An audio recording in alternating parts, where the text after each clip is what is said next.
E aí, família? Estamos começando aqui mais uma live. Lembrando que toda quinta-feira agora, esperar o pessoal chegando, mas já vou dando alguns informes.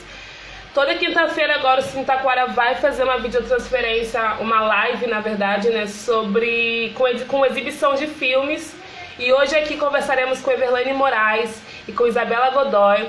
A Everlane Moraes é cineasta, produtora audiovisual, né? Ela também é artista visual e dirigiu o filme Aurora que acabamos de exibir no nosso Facebook. A Isabela Godoy faz parte dessa direção coletiva também, né? E livre do filme Mar de Elas que acabamos de exibir. O pessoal tá chegando, já tem bastante gente aí, né? E aí, todo mundo? Estão bem? Que bom que estão todos em casa, né? Espero que estejam se cuidando. E vamos abrir aqui, vamos começar com a Everlane, já que foi o primeiro filme a ser exibido, né? Deixa eu ver como é que a gente vai fazer isso. Um segundinho. Aí vamos com o Cine Taquara, que eu não nos conhecia ainda. Somos o Cine Clube Preto, que costuma estar na rua. E aí, Everlane, tudo bem? Oi. E aí, gente, avisa aí, estão ouvindo bem? Vamos começar aqui com a nossa live. Peraí. Estão ouvindo bem, gente? E aí, nega, como é que você tá? Tô bem, aqui na quarentena, aqui em Cachoeira, super protegida. Protegida Ah, aqui, nesse lugar maravilhoso. maravilhosa. O pessoal falou que adorou o filme Aurora, muitos não conheciam ainda, outros vieram ver a live por causa do seu filme também, e também Hum. pelo Marcelas. Eu fiquei muito empolgada de saber que a gente está conseguindo tecer essa rede, né? Seja dentro de casa, dentro de cada estado ainda, né? Tá todo mundo conseguindo se conectar de alguma forma. Cara, queria primeiro saber como é que você tá e como é que a fazer audiovisual, a produzir, pensar que, cara, eu posso fazer isso, eu vou fazer.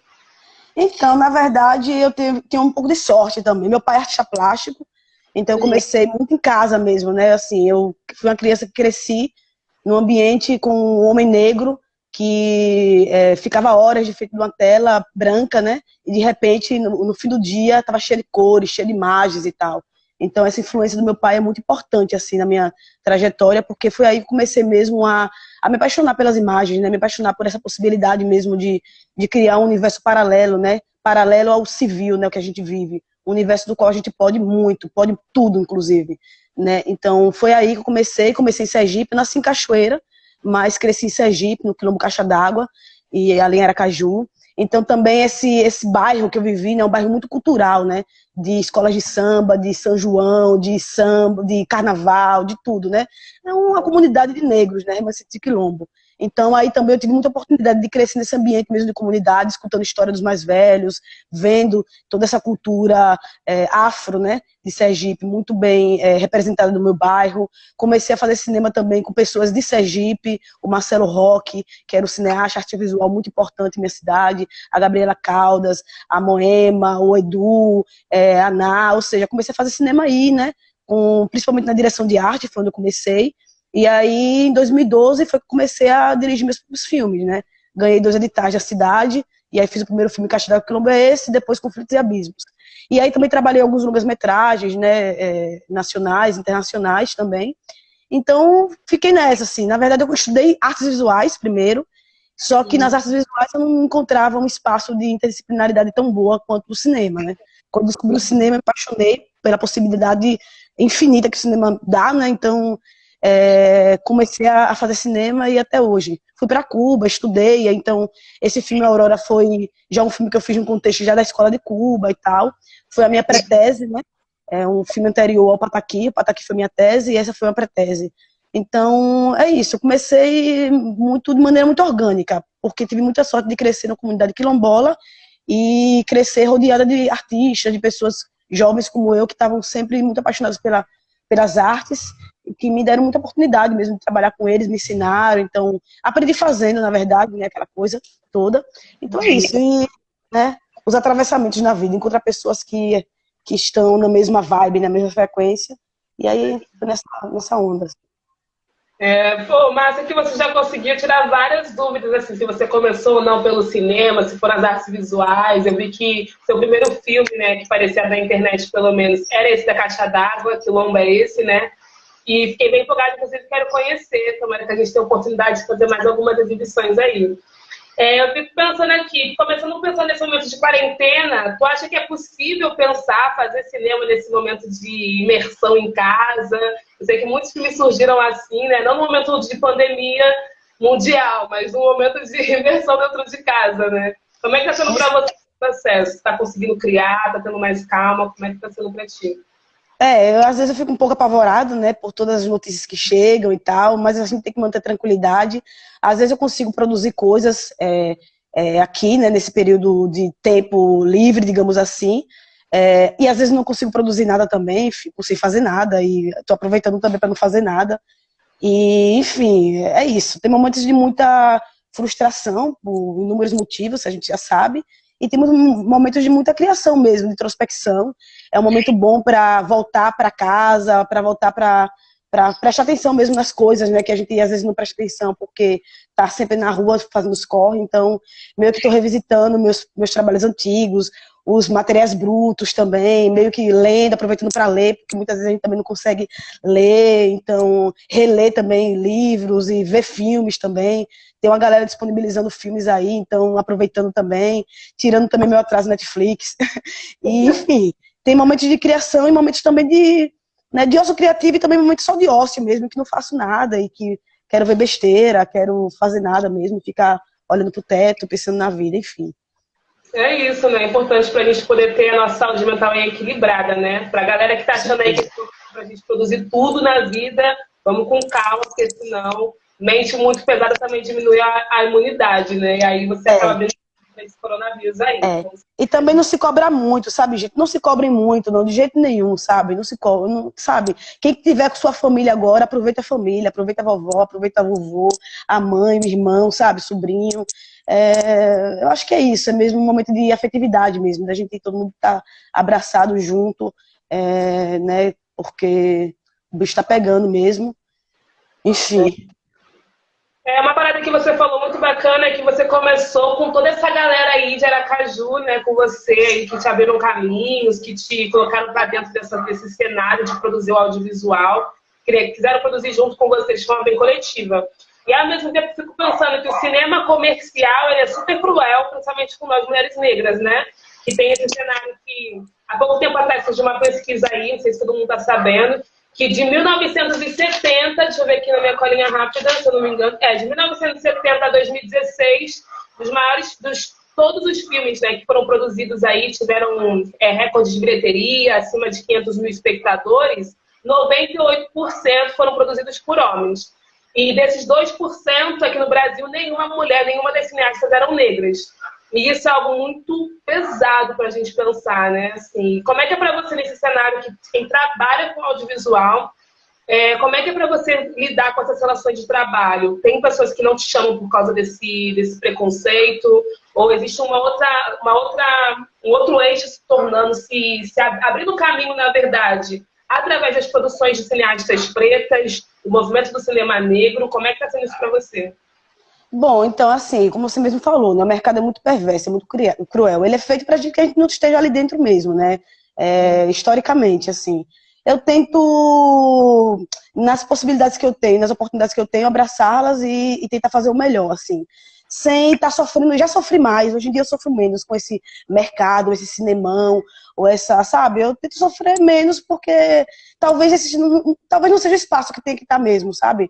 Talvez meu espaço seja outro, meu caminho seja outro. Eu prefiro olhar para o meu horizonte. O nosso horizonte é muito mais circular, é muito mais, né, é um espectro muito mais infinito, né? Até porque, como a gente, né, já sabe, nosso espaço vem de longe. Uma escrevivência muito desde outro lugar, ou seja, sabe, tentando sofrer muito, assim. Eu sempre penso isso. Tem dois horizontes. O horizonte do branco, que é muito mais linear, talvez até finito, e o horizonte do negro ou do cinema independente, que é muito mais espiral, muito mais infinito. A gente são muito mais abas, muito mais camadas, entendeu? Enquanto a gente vive, a gente produz. Então é um filme realmente de muita vivência, um cinema muito mais vivencial, muito mais empírico, diria assim. Então eu tento relaxar um pouco, assim, fazer o meu caminho, que é o meu, nos meus passos, na minha calmaria, seja porque senão a gente entra num loop aí louco, que não é o meu tempo, que não é o tempo da minha cosmovisão, não é o tempo do meu povo. Então, assim, senão a gente perde muito tempo também visualizando algo que não é nosso, sabe? E um terreno muito, posso dizer, muito de areia movediça, sabe? Então, eu tento fazer o meu, entendeu? E me conectar com os meus, com o meu público, com meus temas, com a galera que também faz cinema como eu. Eu gosto muito do cinema independente, do cinema de baixo custo, eu me acostumei muito a ele, embora eu acho que a gente tenha que cada vez mais trabalhar em menos precariedade. Ainda acho também que na precariedade eu consigo criar muito, sem muita pressão. Então, não sei, eu tô bem tranquila em relação a isso. Agora eu tô em São Paulo, assim, agora não, agora eu tô em Cachoeira, mas bom, tô morando em São Paulo, que é esse lugar onde supostamente a gente teria mais oportunidade de trabalhar e estaria aí nesse mercado e tal. Até agora tá sendo muito cruel viver em São Paulo, fui chamada muito pouco para trabalhar e tal, não sei. Aquela coisa, né? Sempre tem as panelinhas, lá em São Paulo tem mais panelas, mesmo assim são panelas. Então, assim, não sei se eu tô disposta a entrar nas panelas ou se é melhor continuar minha caminhada desde o meu lugar mesmo, não sei. Enfim, tô esperando aí as oportunidades, enquanto elas não chegam, eu tô fazendo o meu, que eu acho que eu ganho mais, assim. Não sei, é quase uma coisa de estar tranquilo, assim, sabe? Eu acho que pode chegar um momento que pode ser agora, pode ser daqui a pouco, pode ser mais tarde, enfim, né? Tranquilidade, tranquilidade. É isso, né? É o que a gente tem como fazer agora. E que bom que você também tem essa visão, né? Assim, de essa cosmovisão nossa, essas cosmosensações que nos permitem criar. Que independente desse solo, como você fala, de areia movediça, a gente não deixa de criar por causa disso, né? Porque a gente tem as nossas outras referências, outro público para a gente dialogar. E às vezes nunca nem tentaram alcançar, porque a nossa vida, nosso olhar para eles pouco importa, né? É isso que eu mais sinto, É. assim, né? Perspectiva do cinema comercial. E preciso dizer para você que o seu filme A Aurora, ele me influencia muito, me estimula muito a pensar e criar cinema com uma linguagem mais nossa. Assim. E não tem como eu não falar daquela cena que a menina mais jovem pega o lenço da cabeça e coloca no peito. Eu queria saber como é que foi para você a escolha dessas artistas, dessas atrizes, e como é que foi essa cena para você, assim, criar ela com base nas suas experiências ou com base nas experiências das atrizes, já que você também coloca o filme como um documentário, né? Queria saber como é que é isso. Deu uma travadinha aí, eu acho. Estão conseguindo ouvir, pessoal? Tem bastante gente aí, Caruru Verde, e aí Grito Filmes, e aí Maguila, uma galera maneira assistindo a gente. Tá conseguindo ouvir, Preta? Opa, deu uma travada. Estão conseguindo Deu uma ouvir, travada, gente? mas eu lembro. Você falou sobre a cena do espelho da menina lá, né, e tal, essa primeira cena dela. Então, na Isso. verdade, sim, é uma experiência minha, e eu acho que é uma experiência de praticamente todas as mulheres. Tá travando mais um pouquinho, peraí. Porque a Estão menina meio que conseguindo. caiu. Será que o povo tá escutando? Né? Tá todo mundo escutando, Pessoal, gente? Como é que é isso aí? eu tô te ouvindo agora. Tá um pouco Saiu também? desconecta o som e a imagem, mas eu tô Tá conseguindo ouvir rolando? sua voz. Tá rolando. Ah, tá. Então vou falar. Então, aquela cena tem muito de minha experiência, né? Jovem e também a experiência da própria atriz, né? Na verdade, a ideia do filme foi reproduzir, né? Momentos do cotidiano e momentos das intimidades de cada mulher, dessas mulheres em particular, e que dialogam com intimidades de mulheres, né? De maneira geral, mas principalmente levando em consideração as mulheres negras mesmo, porque é uma menina, quando eu encontrei com essa menina, eu fiquei impressionada com a primeiro com a beleza dela, né?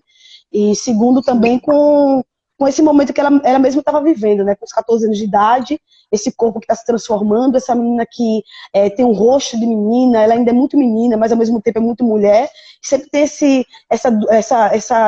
coisa dúbia no corpo da mulher negra, né? A gente com 12 anos, 14 anos,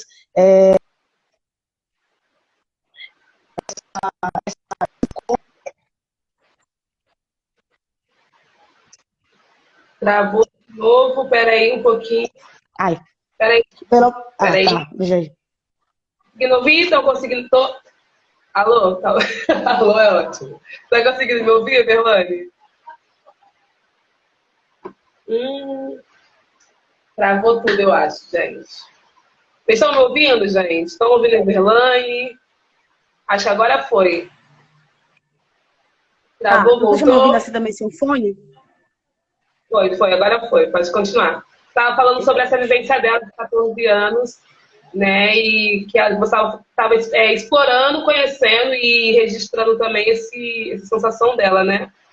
Essa coisa dúbia que essa mulher vê. Agora eu tô. Então, o filme, a ideia justamente é isso, né? Dessas mulheres reencenarem conflitos particulares delas, né? Nas suas idades respectivas, né? Essa menina, Elizabeth, é uma menina que encontrei, ela tem 14 anos, e ela está vivendo as frustrações e os conflitos de sua própria idade, né? Esse corpo que está mudando, esse corpo que quer ir para a rua, essa como a aurora é justamente isso, né? A aurora é o fenômeno da natureza também, né? Esse sol que nasce, que se põe, né? Que vai embora, é a própria vida também, né? Essa flor que floresce, é uma menina que está florescendo para a vida, né? Agora, a gente sabe muito bem, é quase um predestino, né? Dessa menina. A gente sabe o que vai acontecer com esse corpo e com essa vida, mas a Aurora ainda não sabe. Ela está só desabrochando para o mundo, né? Para a vida. Então, essa cena é muito interessante, porque foi uma cena que ela me relatou, que nas intimidades dela, quando ninguém está olhando para ela está explorando o corpo dela, né? Ela está nos momentos dela de ócio, esperando, sentindo essa transformação do corpo, e de repente ela se olha, né? E se toca, e ela almeja ter esses seios, né? Ela almeja ter esse corpo, esse rosto de menina. Então é uma dualidade mesmo que a Aurora está vivendo nesse momento dos 14 anos, né? E depois ele é ampliado para essa outra senhora que tem 68 anos, que já é uma flor que já desabrochou, né? É uma mulher que já viveu a vida, já entendeu que vida é essa, e que agora mesmo a beleza dela está indo embora, né? Ela está percebendo que ela já não é mais a mesma Aurora, né? E depois a gente estende isso para a senhora Grisálida, com 91 anos e sem as pernas. Então, Grisálida, ainda mais, né, sabe que vida é essa, né? Já sentiu a vida como um todo. E agora a Aurora está se despedindo, né? Essa flor já desabrochou e agora tá indo embora. Então é mais ou menos isso, esse sentido da própria vida e dos próprios conflitos, né, internos que cada mulher sente entre quatro paredes, na sua própria intimidade, na sua própria introspecção. Nossa, muito forte. Inclusive, muito bom assistir esse filme. Quem tiver a oportunidade de assistir com suas mães, suas avós, suas irmãs, é uma coisa maravilhosa, assim. Da gente, com todo Gente, mundo se eu adorei. identifica. Só uma coisa que eu adorei foi que alguém no filme colocou aí um comentário que estava assistindo o filme com a música da Whitney Houston. Eu achei maravilhoso, achei incrível, assim. Então, que é uma coisa também que eu deixei meio que aberto. É um filme meio que em aberto mesmo, para que cada espectador possa meio que editar na sua própria cabeça, né? Uma estrutura um pouco aberta, assim. Que tem algumas pessoas que acham que a Aurora são três mulheres, né? Em diferentes momentos da vida. E tem pessoas que interpretam que é a mesma mulher em três momentos da vida, né? Então, assim, é uma coisa meio que eu gosto de deixar em aberto, né? É um tipo de cinema mais híbrido, mais contemporâneo, que pode tanto passar em uma sala de cinema, como também pode ser exposto em uma galeria, né? Então, a gente pode acompanhar a vida de cada um aí separado ou junto. Então, meio que para cada espectador editar, né, dentro da sua própria cabeça, dentro das suas próprias experiências também de vida. É incrível, né, ter essa abertura para a gente poder... É como se a gente estivesse criando junto com a cineasta, né? Isso eu acho muito, muito potente. Deixa eu ver mais aqui que a gente separou. Gente, lembrando que vocês podem mandar suas dúvidas também. Eu imagino que vocês tenham ficado com algumas indagações vendo o filme Aurora. Ou algum outro dia que já tenha assistido e queira tirar as dúvidas agora. E eu acho muito bacana essa oportunidade também de a gente estar conversando contigo hoje. Te agradeço muito por estar conversando com a gente, porque é difícil a gente ter essa oportunidade, né? Mas a gente assiste o filme, vê uma entrevista ou outra, mas está aqui na cara. Mulher, eu quero saber como é que surgiu essa ideia. Eu acho isso maravilhoso, sabe? E acho que a próxima pergunta é justamente essa. Como é que surgiu essa ideia de vamos pensar nessas mulheres pretas, nessas idades todas nossas que a gente passa na vida, né? Através de Aurora. Como é que surgiu essa ideia para ti? Então, na verdade, eu queria muito... Eu tinha acabado de rever a imagem de Anastácia. Inclusive, na época também eu consegui ver a obra do Yuri, eu esqueci o sobrenome, que ele pegou a imagem da Anastácia com a máscara e tirou a máscara dela, eu achei fantástico nessa intervenção na imagem, assim, fiquei muito maravilhada também, porque ele tem influência dessa imagem da Anastácia, silêncio, né? Que eu queria muito trabalhar com a questão do silêncio, principalmente, esse silêncio que grita, né? Então, gostei muito também da relação que você fez com o outro filme, porque o outro filme tem muita voz, muita voz, muita voz, né? O meu tem muito silêncio, mas não deixa também de ser voz, e a voz delas também não deixa de ser o silêncio, né? Então, achei muito interessante essa relação. Então, na verdade, eu queria falar primeiro sobre a vida, né? O próprio sentido da vida. Essa vida que nasce, cresce e vai embora. Queria muito. Quando eu encontrei essas mulheres em casa, ou seja, na verdade, eu estava procurando personagem, já tinha mais ou menos um mês procurando loucamente personagens para o filme. De repente, eu vi uma fila, assim, perto de uma casa, me acerquei da fila, assim, de repente, quando eu cheguei bem na janela, tinha essa senhora, a dona Grisálida, que vendendo charuto. Então, eu comprei o charuto na mão dela e pedi a ela para dar uma volta e entrar na casa. E eu falei, posso entrar na sua casa? Você era tão linda e tal. E ela falou, pode entrar. Então, eu entrei na casa dela. E aí, quando entrei, me deparei com ela na cadeira de rodas, sem as pernas, né? Então, eu, como documentarista super curiosa que sou, meio criança, sou muito criança, então entrei já fui perguntando o que tinha passado e tal. Então, ela começou a falar sobre a vida dela e tal. Fiquei impressionada, que você imagine. Uma mulher de 91 anos sem as pernas. Então, assim, é muita carga, é muita, muita história. Imagine, né? Então, histórias espetaculares. Ela tinha me contado que dançou muito na vida. Ela foi uma mulher que trabalhou por 30 anos numa fábrica de charuto chamada Acheupma, em Cuba.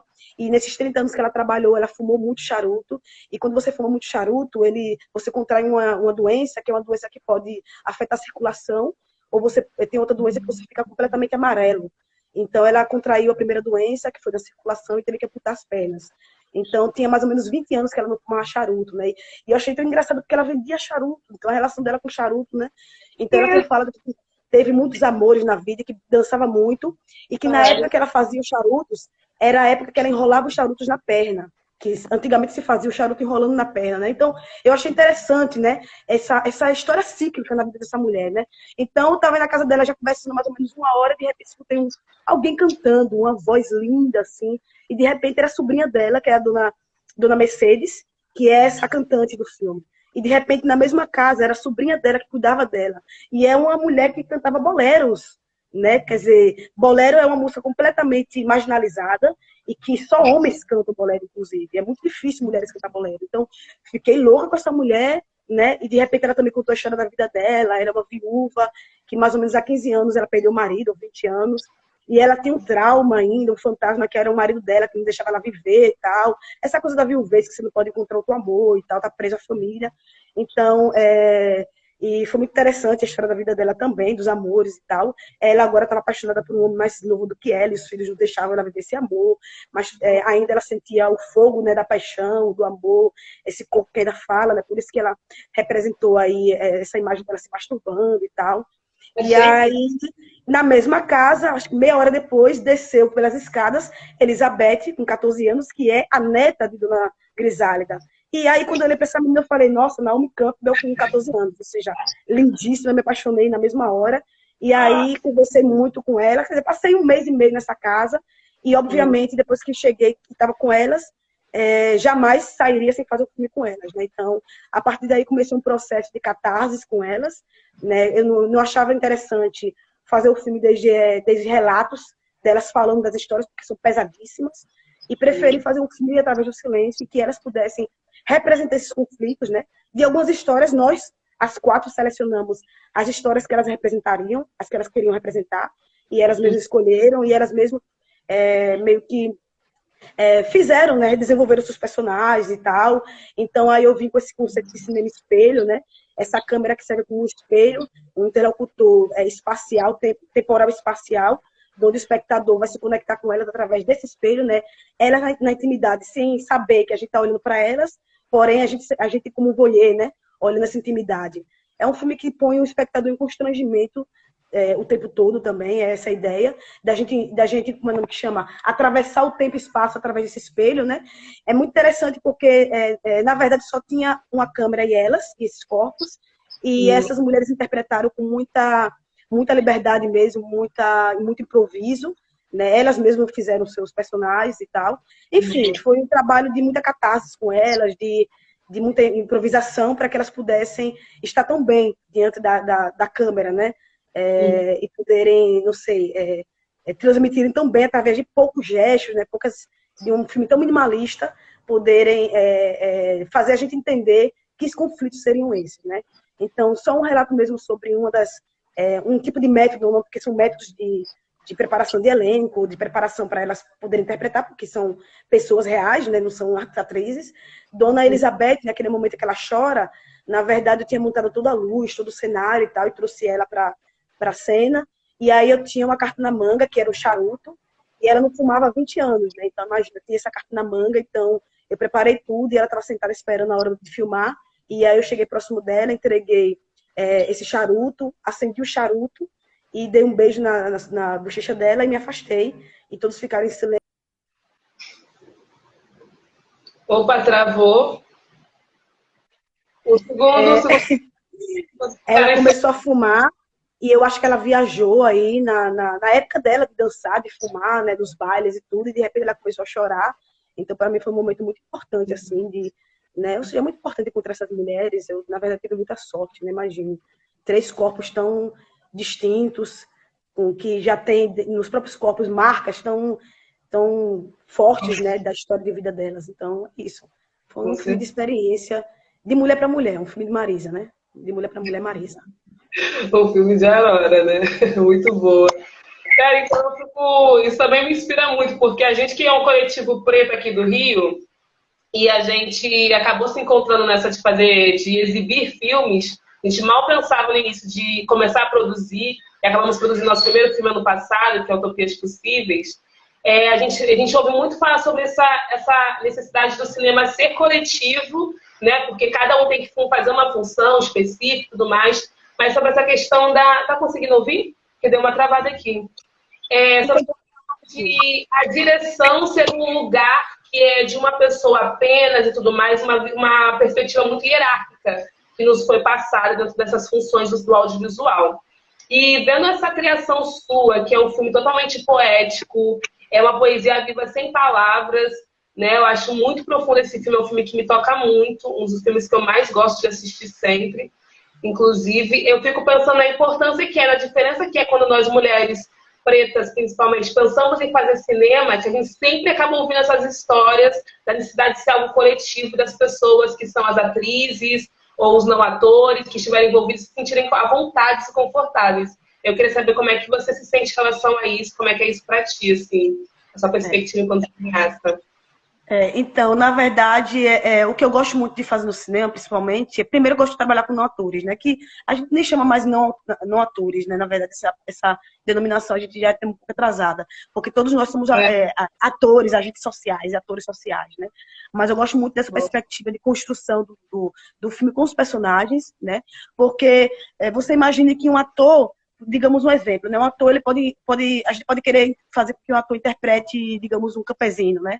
E aí ele vai ter que meio que entrar no personagem do campesino, né? Isso é uma coisa. Outra coisa é você pegar um próprio campesino para interpretar o campesino. Ele já vem com 50% da carga, né, de vida, o corpo, tudo, toda a experiência, né? Então eu gosto muito dessa ideia de já pegar pessoas que têm experiência para o que elas vão interpretar.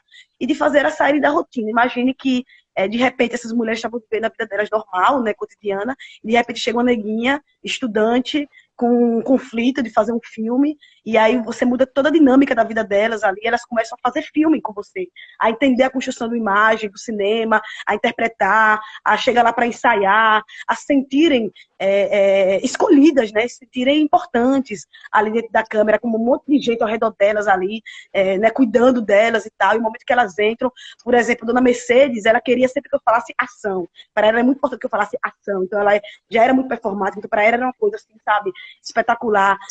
Então é isso, né? A Elizabeth é uma menina, imagina aquela menina, que seriedade, né? Que menina séria, que rosto, que performance, né? Incrível. Então eu tenho certeza que elas nunca mais elas saem dessa experiência diferentes, né? Assim como eu também, né? Assim como espectador também. Então, eu gosto muito de trabalhar com com essa coisa da interpretação de si mesmo, né? Ou essa reinterpretação da vida, né? Eu acho muito interessante esse terreno aí, sabe? Então, com elas, eu ensaiei com elas também, para elas ficarem seguras. A gente teve pelo menos uns 3 ensaios, um mais livre, o outro mais marcado, porque tinha questão de luz e tal, eu sou meio cri-cri. Você vê que o filme tem muita liberdade na performance, mas também tem uma rigidez muito grande na forma, né? Ele é minimalista, ele é sem cor, ele é todo, né? Quer dizer, praticamente um teatro, um teatro abandonado, um palco só com a cama e o ator, só com a cadeira e o autor, só com a mesa e o autor. Então, isso é muito difícil para um ator, imagine para um não ator, né? Então, é um trabalho muito de mesa. Eu planejo muito, muito, muito o filme, para na hora eu ter essa liberdade para criar e para o acaso, né? Mas quando o acaso vem, eu já sei onde colocar ele também, né? Então, meio que a construção é com elas, porque se não fosse com elas, elas não estariam tão bem dentro da câmera.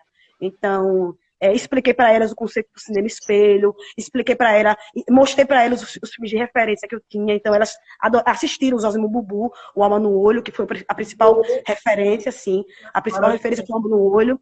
A segunda referência que botei para elas assistirem foi Osmani Sembene, lá no AD, né, que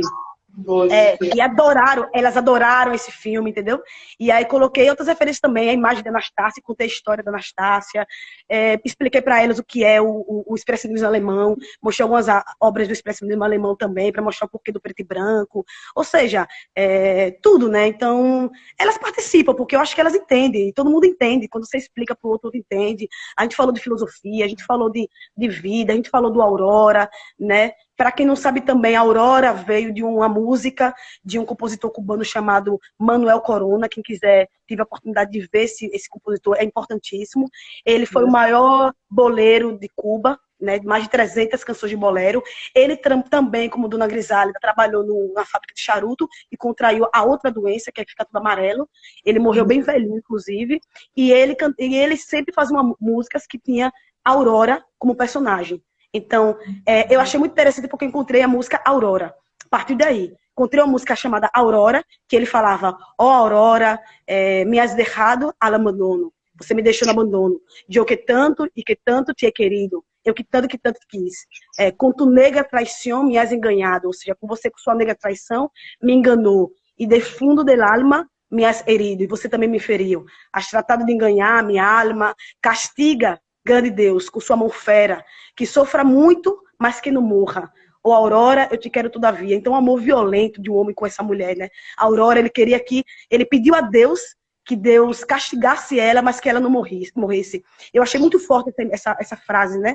Quer dizer, castiga ela, mas não morre. Quando eu encontrei com Dona Grisálida, eu lembrei muito disso. Uma mulher que foi castigada, amputada e ainda tá viva, né? Então, eu peguei essa música que é cantada por um homem, chamada Aurora, e agora eu peguei essa música e coloquei na boca de uma mulher, de uma cantora. E aí muda completamente o sentido, né, do Aurora. A Aurora agora é tanto a mulher quanto o fenômeno da natureza, né? Ou seja, se ele falava de Aurora, essa mulher que enganou ele, que ele tá sofrendo, que ele quer que Deus castigue, no meu filme eu queria que a Aurora se materializasse. Essa é a Aurora. Essa mulher que você quer que sofra, essa mulher já sofreu ao longo da sua vida, né? Então, foi mais ou menos esse sentido também. Então, elas escutaram, elas já conheciam, obviamente, Manuel Corona. Então, para elas foi muito interessante revisitar essa música desde uma perspectiva da mulher, né? Dessa mulher de Aurora agora, né? Eu queria representar a Aurora, e não mais a música, a personagem Aurora da música de Manuel Corona. Né? Então, tudo isso. Eu pego minhas referências todas e coloco para os personagens também, para sofrerem junto comigo. Eu não tenho que sofrer sozinha para fazer o filme. Todo mundo sofrendo junto, Todo mundo sofrendo junto. Meu negócio é sofrer. A gente recebeu uma pergunta aqui da Adriane Primo. Ela se perguntou: colocar em preto e branco foi uma opção desde o início? Foi no sentido de dar uniformidade aos personagens, mesmo elas tendo histórias tão distintas? Como é que foi esse processo? Com certeza. Primeiro que o teatro era abandonado e ele, ou seja, muito ruído, né? As paredes descascadas, as cores, tinha muita madeira, tinha umas cores meio distintas, assim, o verde que eu não gostava muito, umas coisas muito que chamaria muita atenção. Quando a gente coloca a cor chama muita atenção, né? Então, desviaria um pouquinho o sentido do que eu queria desse minimalismo, né? Eu coloquei preto e branco, por conta justamente da referência dos Osmo, de Osmo Sembene e tal. Eu coloquei preto e branco. Quando eu coloquei preto e branco, eu falei, nossa, destaca muito a figura do fundo, né? O fundo branco da parede, com essas figuras negras. Inclusive, eu achei que elas ficaram até mais negras, né? Então, quando a gente coloca em preto e branco, a gente chama atenção para as formas, para o volume. Então, isso para mim foi muito interessante. E tira a atenção para as cores, porque as cores, elas vão estar sempre nos estimulando, né? De alguma maneira. Então, o verde, para mim, estimulava algo contrário ao que eu queria que estimulasse. Então, meio que eu quis tirar isso para criar um filme que é muito minimalista, né? Ao mesmo tempo que é muito barroco, porque esse sofrimento, essas mulheres sofrendo, sofrendo, sofrendo. Então, a opção do preto e branco foi isso. Foi para uniformizar o espaço, uniformizar também esse sentido de um passado, um presente, um futuro, meio que deixar o filme mais atemporal. Perfeito. Tem mais uma pergunta aqui, deixa eu ver. Você decidiu usar a linguagem não verbal depois de ouvir as histórias pessoais ou essa ideia já estava posta? Então, eu escuto, como eu falei, escutei as histórias delas e eu achei muito pesada. E aí eu gosto muito desse cinema também, que embora muita gente fique, é documentário, é ficção, toda essa discussão que não leva a gente a nada, o que é realidade e ficção. No Brasil, 2019, não sei, a gente está vivendo uma verdadeira série Netflix surreal. Então, não sei o que é o real, o que é ficção, então acho que é uma discussão muito gostosa, né? Mas, porém, um pouco construtiva. Então, assim, na verdade, eu gosto muito desse cinema, pelo menos é o cinema que eu acredito muito, que é o cinema do qual o tema em si, a essência é muito documental. Então, eu encontrei essas mulheres, esse espaço que foi o teatro, né? Quer dizer, eu encontrei essas mulheres e falei assim, aonde elas vão interpretar? Então, eu encontrei esse teatro, e aí falei assim, bom, aqui são 3 janelas, 3 mulheres, então, enfim, fui fazendo as conexões loucas aí, né, conceituais. Mas aí eu gosto muito desse cinema em que eu vejo a realidade bruta, mas aí eu consigo depois fazer uma transformação criativa dessa realidade. Viajar mesmo, ir para outro espaço, mexer nessa realidade, né, de maneira criativa e apresentar ela de maneira completamente distinta. Também gosto muito de fazer essa experimentação. Então, eu acho que me perdi. Eu sou meio dislexa, eu meio que me perco. A pergunta era se você já sabia como é que seria, ou se você decidiu como é que seria. Aí o que acontece? Eu acho que é muito complicado essa questão de você, às vezes, deixar na boca do espectro do personagem todo o filme, todo o conflito, toda a carga na boca do personagem, na imagem dele. Eu acho isso meio complicado. Eu preciso dividir isso, equilibrar isso entre eu, que também estou falando através deles, entre essa câmera também um filtro, ou seja, eu escutei essas histórias e eu acho que eu tenho que manter minimamente, eticamente, um tipo de privacidade para elas também. Eram histórias muito pesadas, relatos de vida muito pesados, e que eu achava que era meio deselegante, inclusive, deixar com que elas falassem essas histórias, sabe? Da maneira como elas falaram, porque na primeira vez que elas falaram, elas choraram, teve um momento de pausa, teve um monte de coisa, né? Do qual, no segundo momento, eu não ia ter mais. Então, meio que... ou seja, foram relatos muito íntimos, então, que eu guardo para mim, foram dados para mim. Para o espectador, eu preciso filtrar um pouco. Então, eu achei que seria desinteressante que elas falassem as histórias, até porque, como iam falar e tal. Então, eu achei melhor que elas pudessem interpretar. Até porque eu acho que, assim, se a gente prestar atenção direitinho, se os homens prestassem atenção, a sociedade prestasse bem atenção, a gente iria entender que as mulheres o tempo todo estão se comunicando através de gestos, do olhar, de pequenas, sabe, expressões. Eu achei mais bonito que a gente pudesse ficar em conflito sobre que conflito é esse que elas estão querendo expressar, que esse silêncio fosse um silêncio de reflexão, para que a gente pudesse tentar acessar não somente os signos do corpo, como também os signos psíquicos, né? Nós mulheres calamos o tempo todo. Quantas vezes a gente cala? A gente cala o tempo todo, né? E é só a partir da observação, só a partir do calar. Primeiro que a gente está vivendo uma sociedade muito dialética. Todo mundo fala, todo mundo escuta, ou todo mundo fala e ninguém escuta. Ou seja, há um problema aí de dialético muito, muito complicado na sociedade moderna. Então, eu acho que tá precisando a gente silenciar um pouquinho mais, escutar mais os silêncios, né? Escutar mais o que tem dentro, assim, da gente, né? Entender mais os signos, assim, os sinais. Então, para mim era muito interessante, porque elas são muito expressivas. Primeiro que elas são muito expressivas. Então, eu acho que muitas vezes a palavra se sobrepõe às ações, se sobrepõe à imagem, e isso para mim também é um problema dentro do cinema, inclusive. Então, eu acharia deselegante que essas mulheres relatassem, ficassem tão vulneráveis relatando seus problemas assim diante de uma câmera. Eu acho que não seria tão criativo, acho que seria um pouco preguiçoso, inclusive. Então, e até porque também é um filme que tem que ser visto através de mim. Eu vivenciei essa experiência de estar com elas, mas prefiro filtrar isso, entregar ao espectador só o essencial que ele precisa, porque ele também já tem muita dor, né? Todo mundo já vem carregado de dor também. É verdade. Nossa, maravilhosa. Eu acho muito importante quando a gente conhece algum cineasta que tem esse cuidado, né, esse zelo pela vida dessa pessoa que está sendo apresentada, principalmente através de documentários, porque muitas vezes a gente vê que o cineasta não está nem aí se ele vai, como eu posso dizer, vai jogar na frente do espectador toda uma realidade que nem o próprio ator, né, a pessoa que está ali em cena, tem tranquilidade de passar isso para as pessoas. Então, ter esse respeito, isso é muito difícil de encontrar, e eu agradeço pela sua existência. Eu acho interessante se perguntar, né? O que é que eu posso mostrar, o que é que eu quero mostrar, o que é que eu posso mostrar, sempre levando em consideração que a gente tem que proteger o personagem sempre. Quando a gente fala do filme, a gente se pergunta o que é melhor para o personagem, até porque as pessoas são mais importantes que os filmes, sempre. Então, ter esse cuidado, né, de filtrar e sempre se perguntar o que é que a gente pode mostrar, o que é que a gente quer mostrar, o que é que o personagem quer que a gente mostre e o que é que o espectador quer ver também. Né? Porque, assim, nem tudo eu quero ver, né? E eu vou desperdiçar 15 minutos, 2 horas da minha vida, e eu quero ver coisas das quais, ou seja, ter esse cuidado mesmo, porque imagina, a gente nunca sabe quem é que tá atrás, né? Ou seja, mas assim, às vezes a gente também tem que ir um pouquinho do limite da nossa ética também, como, por exemplo, aquela cena da dona Grisalha, quando ela desperta, né? Ali foi o seguinte, ali foi uma das coisas que a gente combinou de ela reencenar. Eu sou muito curiosa e às vezes eu sou um pouco evasiva também, porque eu preciso também ser um pouco evasiva para depois recuar. Então, eu falei para a dona Grisalha, eu tenho muita curiosidade de saber como foi que a senhora, como foi a sensação, né, de como foi a primeira vez que a senhora se despertou, né, despertou ao dia seguinte sem as pernas. Eu queria muito poder trazer essa imagem.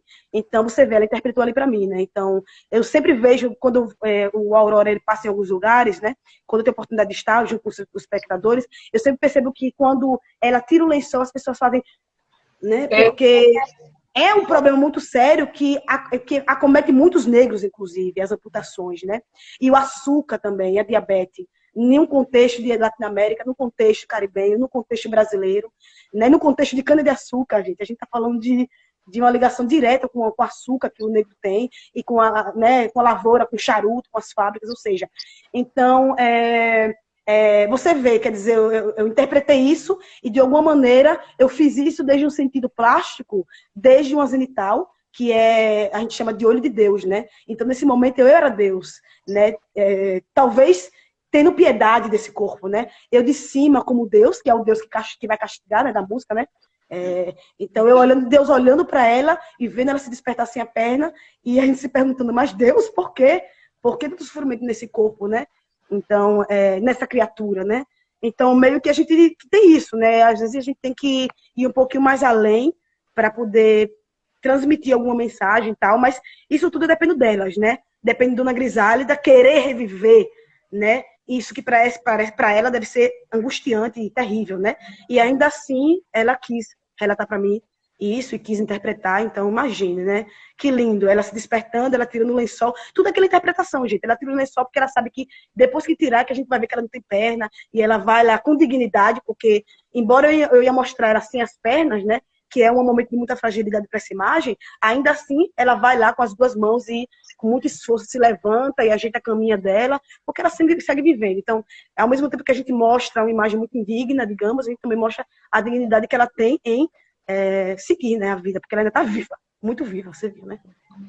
E é tanto que ela dança no final, né? Ela dança, porque imagina, ela dança. Então, gente, vamos para as últimas perguntas agora, da Adriane Primo, inclusive essa foi a cena mais difícil de gravar? Houve cena mais difícil? A mais difícil de gravar, nossa, que pergunta. A mais difícil de gravar, Essa em termos técnicos, sim, porque tem a zenital, você vê que tem uma cama, um zenital, e uma luz que vem da janela marcando bem a cama, e uma senhora de 91 anos, sem as pernas para interpretar isso. Ou seja, tecnicamente foi essa. Mas a mais difícil, eu acho que foi... Caramba! Eu acho que a mais difícil foi... Ai, caramba! Não sei. Não sei. Talvez a mais difícil foi a do charuto mesmo, porque a do charuto não sabia nada, eu não sabia o que ia acontecer. Eu só sabia que a luz estava linda, que essa mulher estava na noite, que ali tinha alguma coisa de introspecção e tal, mas para mim o mais difícil não foi nem gravar essa cena, porque ela foi bem estática e simplesmente essa mulher começou a chorar. Foi mais difícil porque ela começou a chorar e aí a gente também começou a chorar, todo mundo começou a chorar junto, porque a gente falou, nossa, que é isso, né? Aqui a gente tem um filme e a gente não tem um filme. É um filme que a gente não tá fazendo nada aqui, na verdade, né? Essa mulher tá chorando e a gente não sabe. Quer dizer, imagina o que ela tá chorando, mas também não alcança. E de repente, bom, a gente não vai perguntar nunca, a gente não vai saber nunca, a gente não vai alcançar nunca, porque isso é inalcançável, né? Isso é puro, né? Ou seja, não tem. Então a gente chorou muito com ela. E depois, pronto, a gente desligou a câmera e aí nesse dia a gente já não gravou mais, porque a gente já não conseguia mais gravar nada e a gente só pensava nisso, porque nisso, né? Nisso que não sei, foi uma das coisas mais importantes que passou na minha vida, foi isso. Alguém chorar dentro da câmera daquela maneira. E até porque no filme, o filme não tem diálogo, né? Só tem aquela música no final, que é uma música meio que interdiegética, mas depois é extradiegética.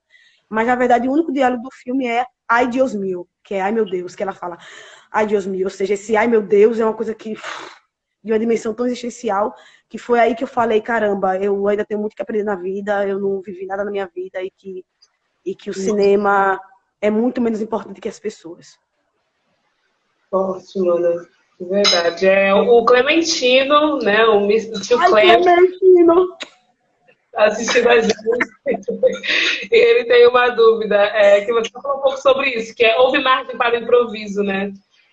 Algo que mudou em relação ao planejamento. E que mudou aí na trajetória dessa criação ao longo do processo, que você não tinha pensado antes?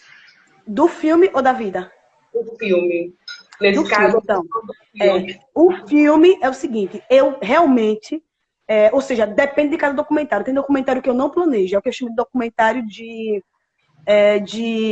escultura, né? Que a gente lapida. A gente tem uma pedra bruta, que é a realidade, e a gente vai lá e a gente vai lá com a martela assim, pá, pá, pá, lapida até encontrar uma forma dentro da pedra.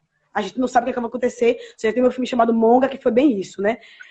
E tem filmes que eu chamo de filme de modelagem, que é quando a gente tem uma ideia, a gente tem um conceito e a gente encontra uma realidade que se adequa ao conceito. Nesse caso, eu tinha essa coisa Primeiro eu encontrei com essas mulheres, e aí, quando eu encontrei com elas, eu falei, bom, 3 mulheres, 3 idades diferentes, eu posso falar sobre destino, sobre mulheres, sobre né, tempo, espaço. Aí eu fui conceitualizando a partir do que eu já tinha, que era elas, né? E a partir da música também, que eu tinha Aurora. Eu fui, na verdade, encontrar a Aurora. Né? Eu já tinha um conceito prévio, então eu chamo de filme de modelagem. Então aí eu fui estudar como se daria conceitualmente esse filme, a partir do que eu já tinha de investigação e tal. E o improviso veio depois. Eu falei, bom, esses corpos vão improvisar no momento de gravação, né? E no momento que eu for aí trabalhar com elas para fazer esse filme. Mas, assim, de maneira geral, o filme foi muito planejado mesmo, com muita referência, muitas referências mesmo, e um trabalho de mesa, porque era um filme controlado. É um filme com uma estética muito controlada, uma luz muito bem feita. Então, não é um filme que você vai lá e grava, é muito tudo trabalhado, assim. Então, eu gosto muito desse tipo de filme também, de documentário que tá parando e você fica com a câmera tremendo, aí gravando a realidade, porque não pode tocar numa árvore, que, ai meu Deus, muda a realidade. Nada disso. Ou seja, eu realmente retiro o que não me interessa, coloco o que me interessa, dou ponto focal para o espectador, faço um tipo de linha de perspectiva que leve o espectador e o tema para o centro do que eu quero, da informação que eu quero, ou seja, filme muito planejadinho. Então, é um outro tipo de pensar o documentário, que é o documentário contemporâneo, é outro tipo de pensar o documentário, né? Então, que é possível também. Se você perder a realidade, ali são elas mesmas, ou seja, a cantante de bolero ela é cantante de bolero no filme. A menina de 14 anos é uma menina de 14 anos no filme. Ela lava a roupa, ela fica na cama pensando na vida, que é isso que as meninas de 14 anos fazem, quando estão sozinhas em casa, ou seja, são elas mesmas. E a senhora de 91 anos é isso, ela vende charuto, incluso no filme dela vendendo charuto, ou seja, não é nada longe do real. Só que eu peguei essa realidade e projetei dentro da minha estética e tal, né? Porque eu acredito que a arte é transformação. Não, ou seja, a arte não é você, ou seja, o girassol não é arte, né? A não ser que seja uma arte divina, não sei. Não é arte até que Van Gogh vá e faça o seu girassol, ou seja, transforma essa realidade, né? Ou seja, a arte precisa de transformação através da mão humana. Então, eu faço isso. Eu faço. Como eu vendo as artes visuais, isso também me influencia muito, né? Que são filmes mais plásticos e tal. Não que eu não faça um filme ou um tipo de cinema ou de escola de cinema documentário que seja mais direto e tal, com câmera na mão, ou mais, ou seja, também adoro. Mas nesse momento, para essas mulheres, para esse tema, eu achei que o melhor caminho seria esse. Um filme mais introspectivo e mais plástico, né? Mas poderia ser de outra maneira, né? Perfeito. Uma dúvida rapidinho também, que essa cantora, essa cantante de bolero, como é que foi para ela, para você também, né, nesse momento que você pede para ela performar, que está se masturbando na cama, que é uma cena que a gente não vê em lugar nenhum e que choca muita gente, que a gente fica pensando, né, nas nossas mães, avós, será que elas fazem isso também? E traz a gente para vários momentos de reflexão que a gente fica assim, o que está acontecendo, gente? Como é que foi isso? Na verdade, minha sorte é a seguinte. O fotógrafo do filme é o Pablo Ascanio. O Pablo Ascanio é de Porto Rico e ele é um homem branco, né? Mas o Pablo é muito respeitoso. Eu tive um trabalho com ele muito grande, dele entender essas questões das mulheres negras e tal, blá, blá, blá, blá, aquela coisa toda, né? E como era um filme muito plástico, ele se preocupou muito com a parte técnica, né? Então, bem, enfim. Mas o resto da minha equipe toda é de mulheres, assim, a Tatiane Monge, que é uma mulher também branca e tal, inclusive esposa dele, mas que é uma guionista, está comigo sempre e tal, então ela é muito delicada, muito linda, então, bom, tem uma mulher do meu lado, a editora também é mulher, mas o assistente da diretora era um homem também. O que acontece? Eu achei muito interessante que sempre quando a gente ia ver o visionado do material da edição, né, a gente ia ver se estava bom o filme ou não, ele sempre tinha uma crise muito grande com essa cena. Eu acho que a gente corta essa cena, eu acho que está muito longa, eu acho que essa cena não está legal, então eu percebi que era um tipo de preconceito mesmo. Primeiro porque começa a cena com essa mulher olhando fixamente para o espectador, né?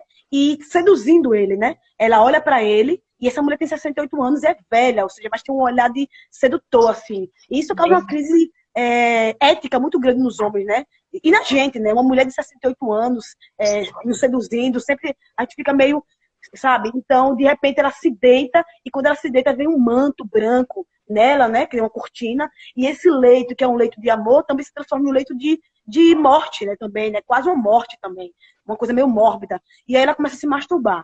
Então, é uma cena que ele tinha muita crise. Eu percebi que era uma crise de macho mesmo, sabe? Então, aí eu digo, bom, então acho que tem que ficar essa cena. E ela tem que ser longa também, né?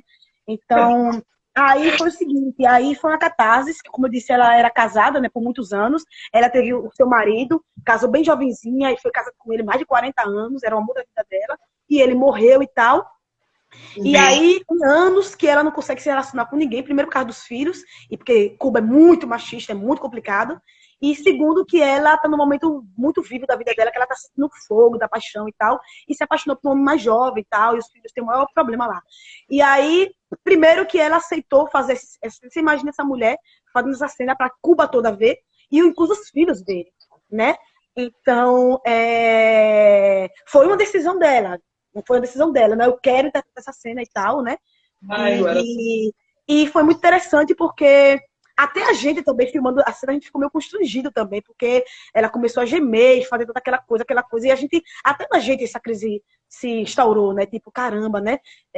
Sim, as mulheres na cidade, elas têm né, seu desejo sexual, então por que a gente anula esse desejo, né? Que sociedade é essa? Né? Porque o filme é mais ou menos isso, é uma sociedade que oprime uma série de questões que são, né? Físicas, emocionais e tal, né, na mulher. Então, não sei, ou seja, você imagine, é um presente pra mim, essa mulher querer interpretar essa cena nesse filme. Eu não sei o que dizer, eu não sei. Então, pronto, pra mim, eu acho que foi uma das cenas mais difíceis foi essa de fazer. Porque foi uma crise, essa mulher se libertando disso, né? Ela se libertou diante da câmera, de uma equipe, sabe? E ao mesmo tempo, a crise sendo instaurada na gente. E eu preocupada, nossa, quando ela falou que não tem problema nenhum do filme para Cuba, que ela queria que os filhos vissem mesmo, porque ela queria mesmo mostrar e tal, eu falei, merda, mas será que eu não tô sendo responsável? Pô, eu vou ter esse filme, vou ter essa cena linda, mas será que ela não vai ter problema com a família? Sabe? Se instaurou a crise em mim depois, na verdade. Então, é isso, são esses presentes que a gente ganha, né? Mas que a gente tem que conquistar, gente. A gente chega nesse lugar, eu fiquei 1 mês e meio nesse lugar, conversando com cada uma delas, em particular, em juntas e tal. A menina também tem outra crise, que é uma menina de 14 anos, que tá falando de sexo, ela tá falando de sexo. E tem a mãe, tem o pai, tem os amiguinhos da escola, né? Então ela tinha muita vergonha, principalmente do pai e da mãe dela. E o pai e a mãe também têm preocupação, que filme é esse? Aí eu expliquei a cena, mas essa cena e tal. Então eu peguei a mãe, o pai e ela, sentei os três, e a gente começou a falar sobre... a Elizabeth ficou olhando os pais, e eu comecei a falar, entrevistar o pai e a mãe, perguntando ao pai e à mãe como é que eles se conheceram, como foi o primeiro beijo, o que o pai olhava para ela quando ela passava na rua. Eles começaram a falar dessa relação deles de adolescente até casarem, e começaram a falar de coisas muito íntimas. Então a Elizabeth ficou só escutando, e os pais começaram a ficar meio constrangidos em falar sobre isso. E aí, não sei, ao final, os pais entenderam que a Elizabeth está passando pelo mesmo que elas passaram, que a mãe passou e tal, e a Elizabeth ficou super confortável para interpretar, porque não era mais a Elizabeth interpretando ela mesma com 14 anos, ela era interpretando a mãe com 14 anos. Então, sabe, são técnicas que você vai ter que ter durante a investigação para poder lidar com esse tipo de realidade, com esse tipo de personagem e tal, né? Fazer eles ficarem à vontade e interpretar coisas que são pesadas. Mas aí é isso, é um pouco de, não sei, fazer com que os personagens se apaixonem por você também, pelo projeto, por você. Porque é aquela coisa, né? As pessoas são tão lindas que elas não imaginam que o documentarista é alguém muito, ou o cineasta é alguém muito perigoso, inclusive, né? Chega uma menininha assim, com a carinha estudante, dizendo, tia, deixa eu entrar na sua casa. E aí, na minha cabeça, tinha um filme, tinha uma possibilidade, uma oportunidade. Na cabeça dela tinha só uma menina entrando para conversar. Mas, na verdade, não. Ali eu já estava projetando, né? Sabe? Várias coisas, entendeu? E as pessoas são muito inocentes, né? Então a gente tem que respeitar essa inocência também e sempre falar a verdade. Seja no início, seja no meio do processo, seja no final. A verdade tem que ser dita. Então, eu comecei a falar desde o início que filme eu queria fazer. Então é isso, né? Tipo... A última pergunta, porque senão a galera não vai aguentar ficar tanto tempo assistindo, e tem mais uma entrevista daqui a pouco com a Isabela Godoy. Continuem aí, gente, pra gente conversar sobre Margielas também. Como é que a gente consegue acessar seus filmes? Tinham perguntado isso aqui em cima, eu esqueci agora quem foi que perguntou. Acho que foi a Duda. Foi a Duda Schwartz. Acho que é Duda Schwartz. Perguntou como é que a gente acessa seus filmes. Então, todo mundo pode me pedir o link com a senha privada e eu passo. Esses filmes podem passar em qualquer cineclube, qualquer lugar que não tenha fins lucrativos, ele pode ser passado tranquilamente. Ele não pode ser postado, por favor, na internet. Eu não gosto... Sabrina Fidalgo aí me fala, ela reclama muito disso, mas eu não gosto das redes. Eu tenho um seríssimo problema com o YouTube e tal, essas redes aí, que eu acho que não é terra de preto, é uma terra de ninguém, em que seu filme tá ali ao lado de um monte de bagaceira e tal. Eu não gosto das redes. Assim, eu acho que as redes têm que ser usadas com muita cautela. Então, meus filmes não estão disponibilizados no YouTube, de jeito nenhum. Então, sempre link privado. Eu gosto muito de acompanhar, eu gosto muito que as pessoas me peçam o filme, porque eu tenho controle de quantas pessoas estão assistindo, a qualidade da visualização, ou seja, pessoas que me pedem para passar na escola, no cineclube, na universidade, sabe, para assistir pessoalmente, para estudar sobre o filme. Eu gosto muito disso, de ter essa ligação mais direta com o espectador, com quem vai assistir. Se eu coloco na rede, nem todo like é um like, nem toda visualidade é uma visualidade até o final do filme, então eu realmente não sei o que está passando, então eu fico muito...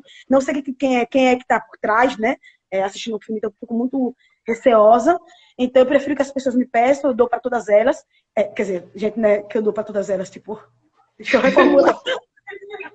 Reformular a frase. Eu não dou para todo mundo. Assim, tipo, na verdade, eu dou para todo mundo. Não dou para todo mundo. Tipo, eu posso disponibilizar o link para todo mundo que quiser ver o filme, todo mundo que quiser passar, aonde quer que seja que não tenha fins lucrativos. Quem tiver esse lugar que tem fins lucrativos vai ter que pagar pela exibição. Pouco ou muito, mas vai ter que fazer isso. E aí, sempre link privado. E eu gosto muito que as pessoas vão também nos festivais, né? Porque, assim, são filmes que eu faço com apreço estético muito grande, então, às vezes, visualizar no telefone, ou visualizar sem um áudio muito bem, ou no televisãozinho, isso mata, sabe? Então, visualizar no cinema sempre é muito importante para o cineasta, no telão, esse ritual que é o cinema, essa coisa grande, né? Imagina a cara da Elizabeth, que é linda, grande, assim, então, o impacto é grande, sabe? Então, a gente prepara bem preparadinho para que, né, que possa ter pelo menos uma experiência estética boa. Então, por favor, assista sempre com um fonezinho, né, no computadorzinho, babá. E só isso, rapidinho. E todo mundo pode ter acesso me pedindo pelos links aí no coisa. E um dia eu vou disponibilizar nas redes, mas não agora. Show. Vamos encerrar e começar com a Isabela Godoy. Muito obrigada, Everlane. Muito obrigada mesmo. Obrigada a vocês. Obrigada a vocês.